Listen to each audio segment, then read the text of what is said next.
We loved him in Southland and the OC, and now in year 3 of Gotham, returning on Monday on Fox. He is the man who plays Detective James Gordon. Ben McKenzie back here on the show. Good to see you, Ben. Good to see you. How are you, sir? I'm well. How are you? I'm doing fine. Last we checked, your Texas Longhorns, when we were chatting with one another. Yes. Charlie Strong.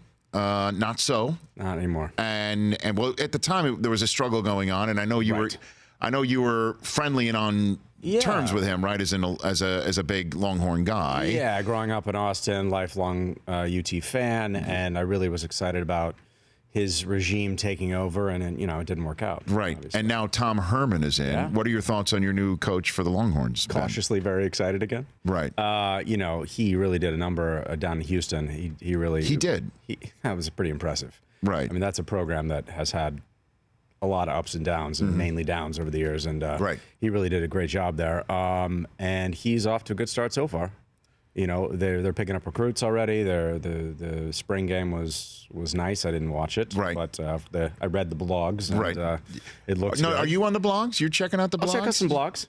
Do you want me to plug UT blogs? I can plug You're blogging it up. I love it though. I'm not blogging. But you're observing the blogs. When you have That's a 3.5 stuff. 3.5-year-old and a 1-year-old. You don't have time to actually sit there. A 3-hour game is never going to happen. So instead, you just check your phone every 3 days and see what's going on. You got the alerts. They pop up on your phone. Exactly. Did you see? I don't know, because again, you're busy. You're a busy man with small children, which means your life is not your own. Yeah, indeed. Did you see these new lockers that they had with like holograms, and they're worth like almost like $1 million each or whatever? Yeah, there's so much controversy. It was on the blogs. I couldn't click on it. I was like, this is gonna make me a little sick. So I just need to pretend as though there's some purity left in the sport. Pretend as though this is not a professional game. This is an amateur college athletics competition. Yeah, but the bloom's off the rose. I mean, just a couple of days ago, the latest reminder that Nick Saban is now making $11 million this coming year. He signed for an 8-year contract that is going to pay him by 60-some-odd million by the time it's all over. I love when the NFL comes calling on these guys, and it's like, why in the world would you ever leave if you're Nick Saban? Like, just stay in that job for forever. I know. It's just that why? Because in all honesty, from what I am told by those who have jumped back in the game, is just that Lombardi Trophy. Just that's the one. Sure. That is the ultimate football prize in their estimation. Or you could be like Nick Saban, make more money. Yes. And just buy one. And be in charge. And I always think this too, because you're an actor, so I'm sure you saw Officer and a Gentleman from back in the day, of right? Course. Okay. I always think of, for college coaches, the end of that movie, when Richard Gere's driving off, and here's Louis Gossett Jr. go through the same spiel with just new recruits. Right. And he's now fresh, as opposed to him rolling his eyes at this stuff. Sure. That's what I think of when I see college coaches. You think Louis Nick Gossett Saban is Jr. Lou Gossett? Yes. Okay. All right. And he's asking if, I like that. and telling his recruits that his grandmother wants to fly jets. Does that make sense? Now it's in a sense, it makes a certain amount of sense. I love that you went there. That's a great. Yes. Well, I want your DOR. I mean, I think about that stuff all the time. That's really interesting. I mean, there is something about the game and the turnover and the idea that these guys aren't just going to sort of become free agents the next year. That they're actually in a place for at least a couple of years. Right. They're actually sort of being theoretically groomed to be young men, not just football players. Sure. Perhaps it's a bit of wishful thinking about Ben McKenzie here on the Rich Eisen Show from Gotham, which is coming back for season 3. We had Chiklis, Michael Chiklis on the show. I saw that. He brought his pug. Tom Brady. Tom Brady. Has Tom Brady been? Tom Brady. Heard a lot about Tom Brady. That sounds very good, by the way. He's good friends with Tom Brady. Did you know that? Did he mention that? I love Chicky. Chicky, I love you. If you're watching this, this is all set with love. No. Has he brought the pug to the set? He has not. There have been a lot of pug pictures. A lot of talk of the pug. A lot of text messages revealed between him and the actual Tom Brady, the human Tom Brady. See, there he came on the show. He actually brought Tom Brady with him. Because Tom Brady lives in Los Angeles, where Mikey Chicky resides. Yes. That's Oh, and he's just going to do a tour. We were geographically sound location for the pug to come on the show. Please tell me he did not just do his business. He did not do his business behind the desk here. By the way, Ben, I'm the only one who's allowed to do business behind his desk. Not to get all territorial on you here. I knew there was something in there. So because I'm assuming the whole season is shot out, right? Yeah, the whole season's shot out. Okay. I directed the episode that aired, this last week. Fantastic. Thank you very much. Very good. And Chicky's on in a week, I think. I think he comes back in a week or two to sort of wrap up his character, possibly. But he's awesome. Because I was great actor and great dude. He is great, and because I was going to give you the bowl that he left behind. He did actually do a leave behind here, but since you're not going to see him, okay, I'll give it to him next time. Maybe you can just wait for him to come back. Yeah, that's instead of using you as the conduit to return the dog bowl. No, I mean I want to have the dog bowl. Don't get me wrong; it's very tempting. It's an artifact. It is definitely an artifact. He is a Boston sports fan through and through. And I know. I can only imagine, growing up that to be friends with the Patriots quarterback, which has he mentioned that he's friends with he is a big deal for him. I have nothing in my life that really sort of come on now. What do you? What I mean, I guess it was when Charlie Strong, like he sent me some swag and signed a few things. I mean, that's gonna be great to have. How about said he watched Gotham, which I'm not entirely sure was true, but was flattering of him to say. Okay. Maybe he did. I don't know. Maybe he. So if Tom Herman wants to, do that, Tom Herman, if you're out there. So has Tom Herman? No. He hasn't reached. Come on. I don't know. One strike against him. We do call that a misstep. We do. That's a misstep. And again, Charlie sent it. Look what happened to him.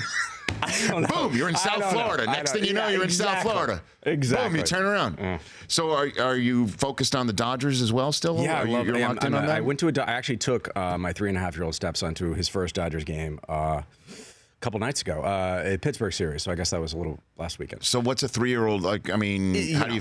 We got on the field for BP. Look at you. Which was, it's me and my really good friend who also has a 3-year-old son. And so we're having the time of our lives. The 3-year-olds, all they want to do is, climb on the netting. The seats go up and down. The seats go up and down, which of course means they trap themselves in the seats. It's like it's a disaster, no good, right?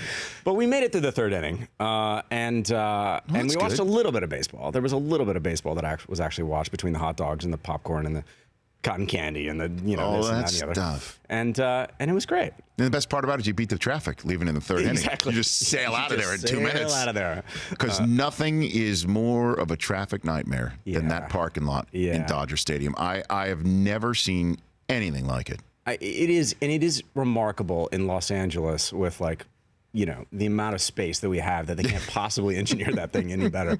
But when you come for BP at 4 or 5, cruise right in. You cruise right in. You stay till 8. You get in. You're at home. You fall asleep and you wake up and hey, they won. I remember growing up, in New York City and then watching the Kirk Gibson home run. Yeah. And the '88 World Series. That was what turned me into a Dodger fan. I'd imagine so, because what a great moment. But when the camera widens out and they follow the flight of the ball, you can see the red taillights of the cars of the people who are trying to beat the traffic and miss that moment. And I was sitting there from my East Coast perch saying, what's soft Dodger fans? Then I went to one Dodger game and stayed to the last out. And then I understood. You understood. We are saw soft. the light. I think Dodger fans are just in bed. We're a little soft. Oh, We're okay. Well, look, we play good baseball, but as fans, there's a radio, there's TVs. You can watch most of the game. Well, there's no Vinny anymore to listen to on the radio. I know. I was so, I'm so sad to see. Did you? I don't know if you saw this, and then we'll talk about Gotham. On the first day of the year, the LA Times found out what he was doing on opening day. He was getting his car detailed. Really was. He should. He should. That's what he was doing on his first non-opening day. He's probably wanted to have that car detailed for 50 years. 50 years. He's been like, and his wife is driving him crazy. And she's like, this car hasn't been washed. Somebody's like, why is this Sandy Koufax receipt from dry cleaning in your back seat? That's right. Ben, where did this come from? He's got a Sandy Koufax signed ball in the back. Yeah. It's worth about some Dwight Eisenhower paraphernalia stuck in the cushion. I like Ike. So what can you tell us about the upcoming Gotham episodes that fans might be keen to know? There are a lot of returning stars, including Jada Pinkett Smith. Her Fish Mooney returns. Mr. Freeze, Firefly, Michael Chiklis, who comes back in new form with his newfound villainous persona. Who still loves Tom Brady. Who still loves Tom Brady. Right. And it features Chiklis in leather, which I think... Well, yeah, guys. I think that's the name of his new album, right? His new band. That album he came on to pitch. That's the next one, which is like the Garth Brooks switch to his rock and roll persona, where he's going to be Chiklis in leather. Great solo album. It's great.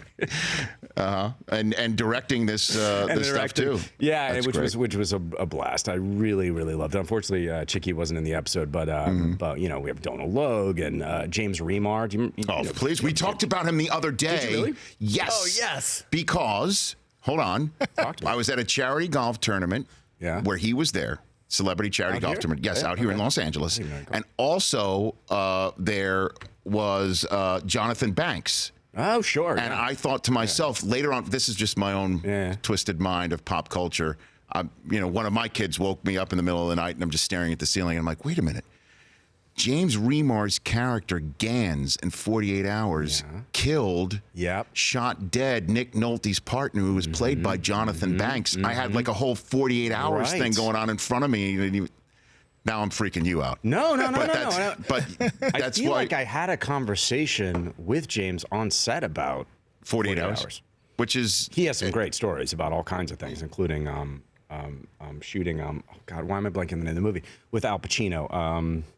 What, Heat? It's not Cruising. Cruising. Well, he Cruising? Yeah, I think he was. Yes, right. That's it.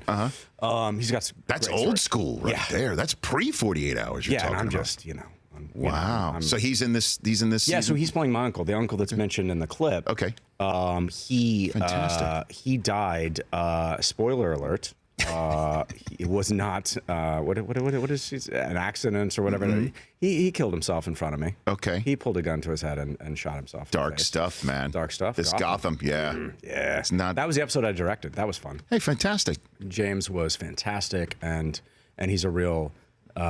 He's a hero of mine. I love his work. Well, that's great. Well, congrats again on more great Gotham. Love when you come in here. Come back anytime. I would love that. You got it. At Ben_McKenzie, and that's a shout out to Coach Herman to hook this guy up. Come on now.